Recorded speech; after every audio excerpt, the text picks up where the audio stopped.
Hello বন্ধুরা, আজকের চলে এসেছে দারুণ জিনিস। আর এই দারুণ জিনিস আপনাদের সঙ্গে আজকে শেয়ার করব। এখানে একটা প্লেটে বেশ কিছুটা ঢ্যাঁড়স নিয়ে নিয়েছি। আর ঢ্যাঁড়সের আমরা যে কোনো রেসিপি করি, ঢ্যাঁড়সের দুটো মাথা কেটে ফেলে দিই। এই যে মুখটা কেটে ফেলে দিই, তার কারণ শক্ত। আমরা অনেকেই ভাবি শক্ত, তাই কেটে ফেলে দিই। আর এই যে মুখটা ভাঙলাম, এই মুখটা খুব সরু বলে আমরা কেটে ফেলে দিই।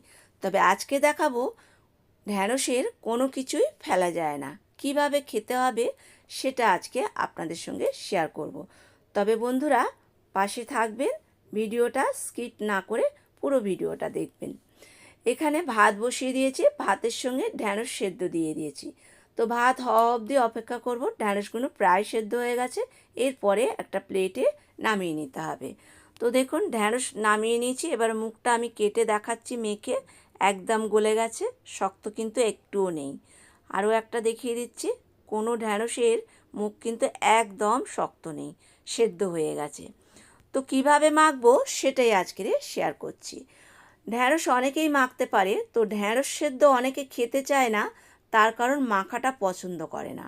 তো মাখতে কিভাবে হবে সেটা যদি কেউ সবাই সবাই জানে, তো যারা জানো না তাদেরকে বলছি কিভাবে মাখতে হবে। এইভাবে যদি মাখতে পারো, ঢ্যাঁড়স সেদ্ধ কিন্তু খেতে দারুণ লাগবে।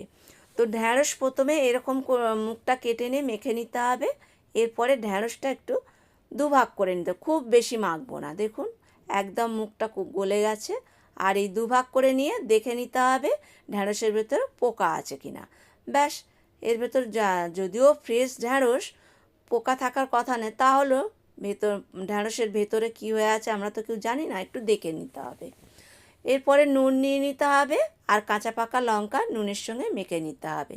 নিয়ে হালকা হাতে ঢ্যাঁড়সগুলো মেখে নিতে হবে।